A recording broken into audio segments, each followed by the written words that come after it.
Hello, welcome to another episode of Field of Screams podcast. Today I'm going to talk about how I went to see the First Omen not once, but I had to go back a second time to watch the whole movie.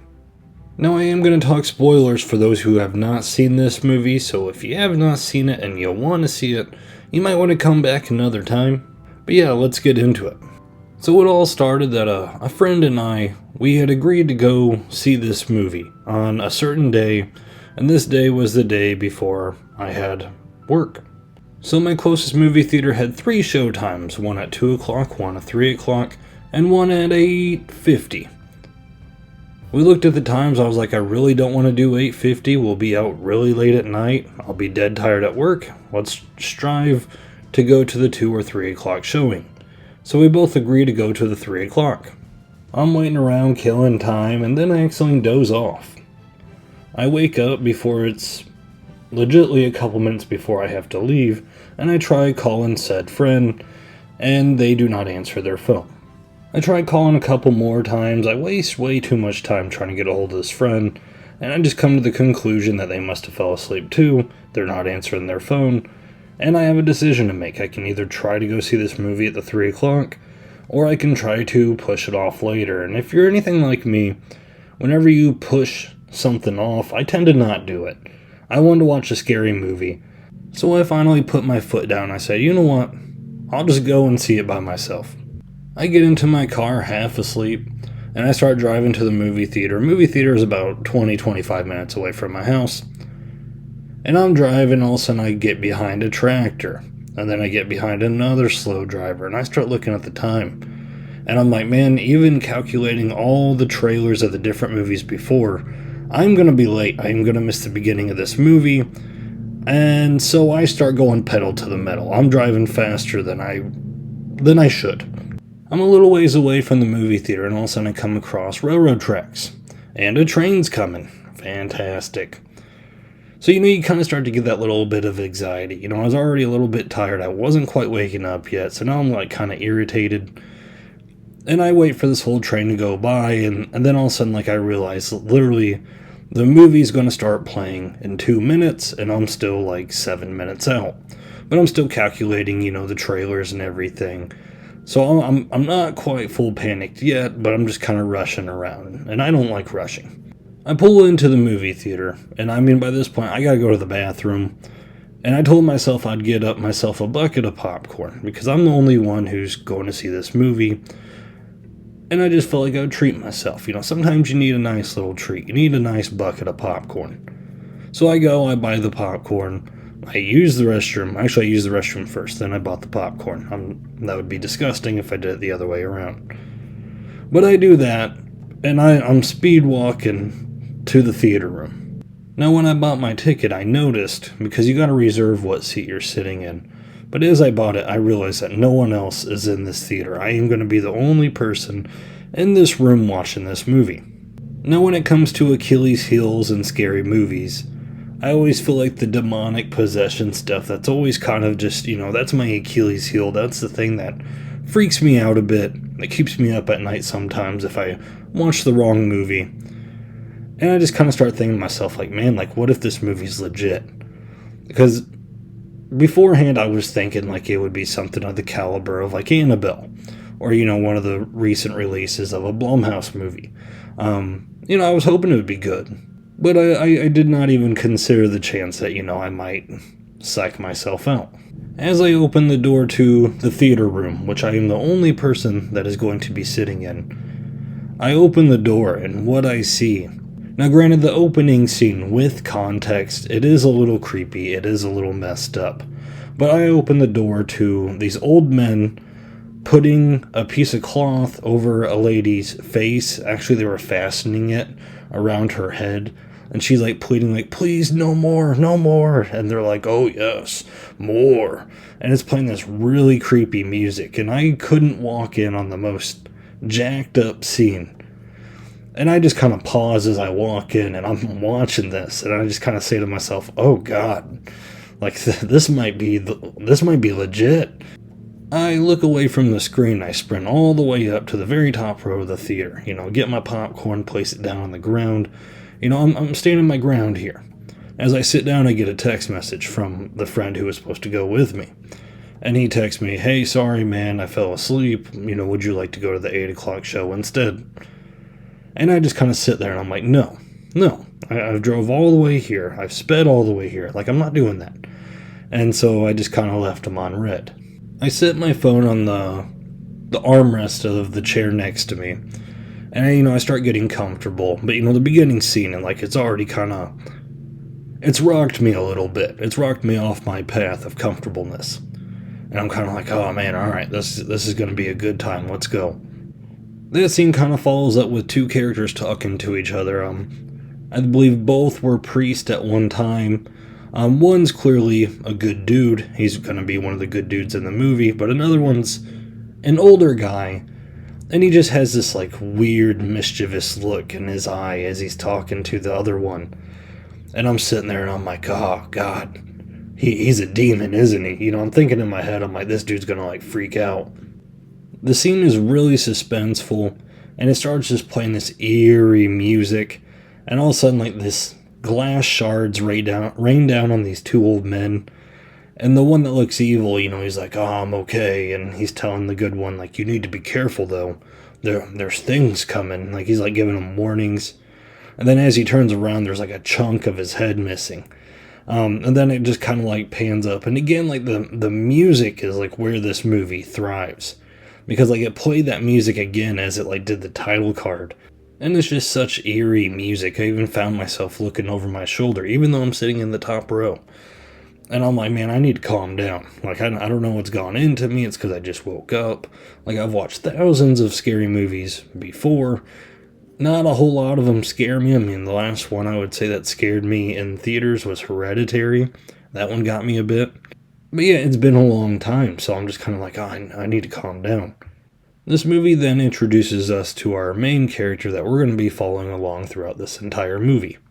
This film has nice 70s vibes, and there are times where you kind of forget you're watching a scary movie, she's talking to another person, they're having a good time, laughing, joking around, and then all of a sudden, boom, something will happen, and then you're like, oh, I'm watching a devil movie. Antichrist, I guess I should say.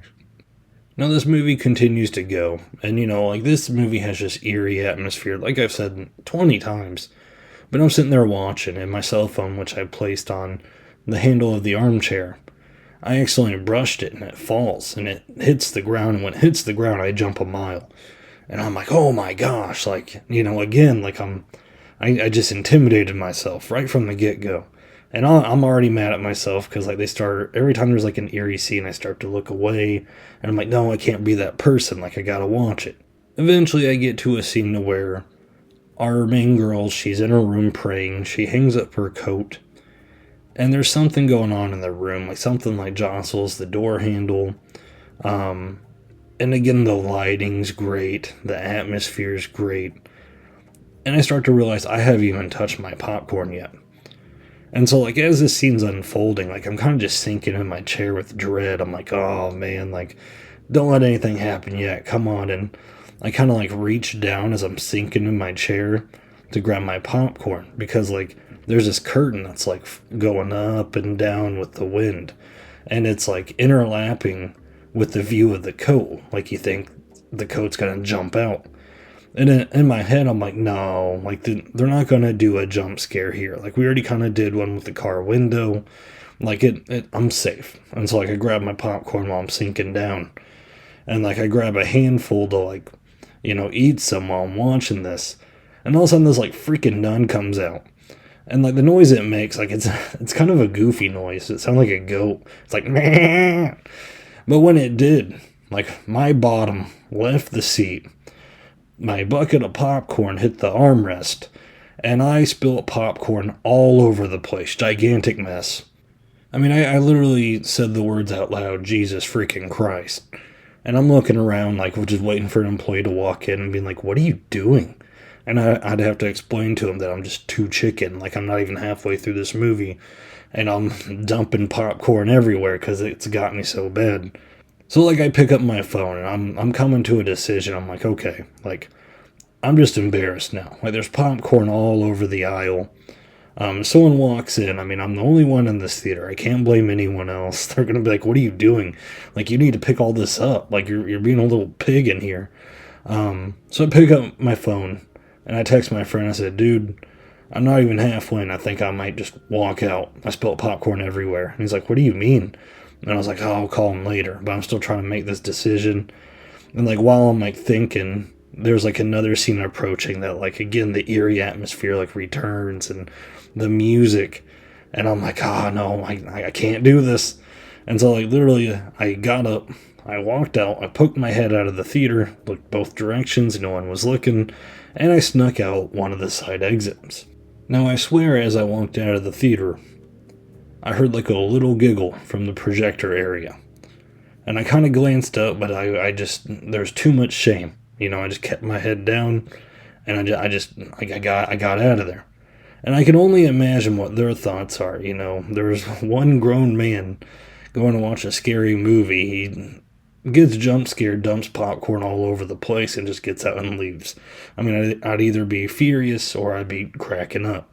I get out of the theater, I call my friend. Like, this is literally the walk of shame. Like, when I was little, one time there was a scary haunted maze that I did during Halloween, and they had like a chicken exit. I took it because I was younger, and I remember that shame that I felt. And this was like the same thing, but like worse, because like I'm older now, and I'm like, I can't believe I walked out of a movie. Like, I just couldn't believe it. And I called my friend, told him what happened. He laughed at me. I called my wife. I had to explain to her why I was heading home early. Like, it was just embarrassing. But yeah, so I went back at 8 o'clock the same night to finish the movie. This time me and my friend did go, and there was about 7 other people in the movie theater watching it. And I will say with the crowd, like those scenes where I was like, oh man, like they did not scare me as much. I definitely punked myself out being the only one in the movie theater. Now, I'm not going to go through every scene of this movie. I just want to talk about like some of the highlights, because I mean, there's a lot of highlights of this movie. And this movie's 2 hours long. If I did every scene, like this would be a 40-minute episode. Now, this movie does do a number of nice callbacks. I will say there was one scene to where I feel like the callback was a little too on the nose. There's this nun who does look very creepy, but she gets on something really tall, really high, and, she points to this girl who has a lot of problems at this school, but she's like, "This is all for you," as a callback to the OG Omen, to where she jumps and hangs herself, but this time she lights herself on fire. It is a little different, but I was kind of just like, I think that's a little obvious of where we're going. It was a good attempt, but I was a little iffy on that part. Now, I say the part that's iffy with me because there's not a whole lot of other parts that were iffy for me with this movie. Our main character, Margaret, this movie is not afraid to go beyond barriers with her. Right from the get-go, like there's like this orphan named Carlita. And the first time she meets her, like she like licks Margaret's face, like invades her personal space totally, and it's kind of just like, whoa, like what's going on here? And even the creepy nun, before she does the burn hanging, like she kisses her like on the lips, like, you feel bad for Margaret because there's just a lot going on with her in this movie. And every time like a scene like this happens, like you realize this movie isn't afraid to cross the line. Speaking of crossing the line, there's literally a scene of our main character, Margaret. She's walking through the church, and she looks through a glass window of a woman giving birth.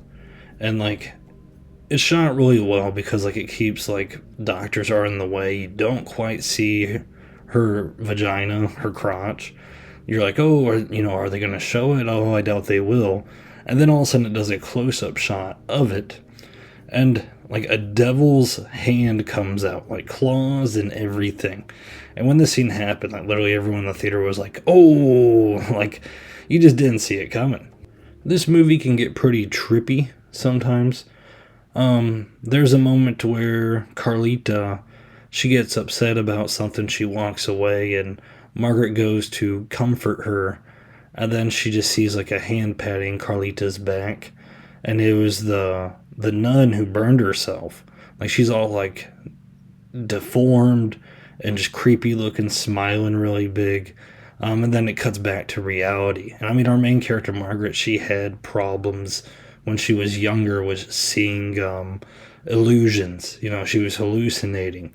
And she's trying to keep it straight because she's like in this nun program. And eventually, like, that comes back to bite her.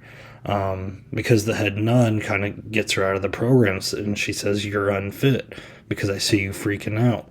And it kind of plays this game of like, oh, is she kind of crazy? Oh, is the church really evil?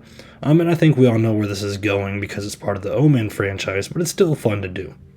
The church has a dark room to which they punish Carlita a lot with. And Margaret was very against it. She's like, why would you put her in a room that's just so dark and empty of life? And, you know, the nuns are like, oh, we have to. Like, she's a very bad girl. But eventually they put Margaret in this room. And I swear, like, this was, like, the scariest scene of the movie for me. Because the nun who burned herself, she returns again. And when she returns, like, she's very far away. And this room's super dark. And Margaret's like, it's not real, it's not real. And then you hear, it's real. And then she's like, who was that? And then you just see, like, the burn girl, like, really far away. And she just gets closer and closer. And she's laughing. Staring like right at the camera. Like, this scene went on for a long time. It does not make you comfortable. I thought it was by far the scariest scene in the movie.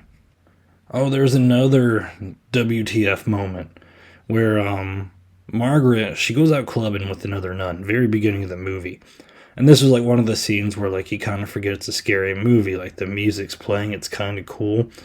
And it's like, oh man, what is this? And eventually she thinks that she has sex with this guy. But later on in the movie, you know, things aren't what they seem. She runs into him, like, in the streets. And she, like, calls out his name. And he's, like, trying to get away from her as quick as possible. Eventually she catches up to him. And he's, like, trying to tell her. He's like, oh, well, just look for the... And before he can get another word, a car, like, hits him and smashes him against a wall. Margaret freaks out. And she's like, no, I won't let you die. And she, like, hugs him. And she's like, no, I'm going to help you. And she, like, pulls on him. And when she pulls, you hear someone from the crowd scream. And then the camera pans out. And she literally pulled the top half of this guy away from the wreck. Like, this guy got cut in half. And she's holding the top half. And she's just, like, coming undone. She's like, no, no. And, you know, things are just going bonkers by this point of the movie. In this movie, we do indeed get to see the Jackal, which is something I never thought we would have got to see. When watching the First Omen, when they're like, oh, the father was a jackal, I was kind of like, what? You know, it's almost like the creator of the First Omen, like, he put a bunch of animals in a hat, pulled out a jackal, and he's like, oh, yeah, that sounds weird and mysterious. You know, and it's like, oh, we'll never see that, but we do in this movie. And it's great because they never fully show it, and I think that is a great thing, because I think if they showed too much of it, it might have looked goofy, it might have been too much CGI, or just not realistic. You know, you just get, like, a leg or arm of the jackal, or the back of it. You never get the full thing, but you can tell what it is, and it is a monstrous being. And the whole ceremony of what it does to impregnate women, it's just really uncomfortable. And that's like what I walked in at the very beginning. The twist that this movie does, I mean, I'll be honest, I didn't really even see it coming. I was just kind of enjoying the movie, and I wasn't really trying to think of ahead. That's how much I was enjoying it. A lot of people said they saw it coming, which I could understand that. But I do feel like the character of Carlita, like, throws you off quite a bit, because it's like, oh, of course that girl's going to be the one who gives birth to the Antichrist. Like, why else would she be there? So it's a nice little twist. When you find out that Margaret has to give birth to the Antichrist, and they do this whole scene for it, you know, it starts in the car with her getting sick, and then, like, the car gets into a crash, and she gets out of the car, and then, like, she starts convulsing, but she convulses like a jackal. Like, she's getting on all fours, her water breaks, it's disgusting, she starts barking, and she's just, like, it's very rhythmic. And I guess it's is paying homage to a movie called The Possession. I've never seen it, but online everyone's freaking out about it. Like, oh, if you like that scene, go watch this movie. And I was like, oh, maybe I will now. But the scene was very well done, and I guess it was done on the second take. There comes a scene to where at the very end, when the Antichrist is born, like, she has a weapon, and you're just wondering, like, is she gonna kill this baby? Like, is she gonna, like, bear hug it? And, a lot of people will be like, of course she's not. Like, this is the First Omen. It's a prequel to the OG Omen. She can't kill him. And in my mind, I was like, yes, she definitely could have killed him, because Carlita kind of provided that little plot device to where if she killed that baby, and they could have ended the movie on a really dark note with killing Margaret, and then they impregnate Carlita, and she gives birth, and then it could have like ended with like a bad guys win type thing. So in my mind, it very well could have went down that way. I do like the ending they went with, though. I think they made the right decision. But I'm just saying, like, that option could have been there if they wanted to. There's a very last scene to this movie. And normally these types of scenes, like, it's kind of like a groaner for the audience. It's like when you think the movie's over, but then, like, another scene starts up, and you're like, what? Like, what are we going to do now? Like, if you ever watched Lord of the Rings, Return of the King, like, scene after scene towards the end, like, I remember just people in the theater going like, oh my gosh, when's this going to end? And I love that movie to death. I think it's part of the best trilogy to ever exist.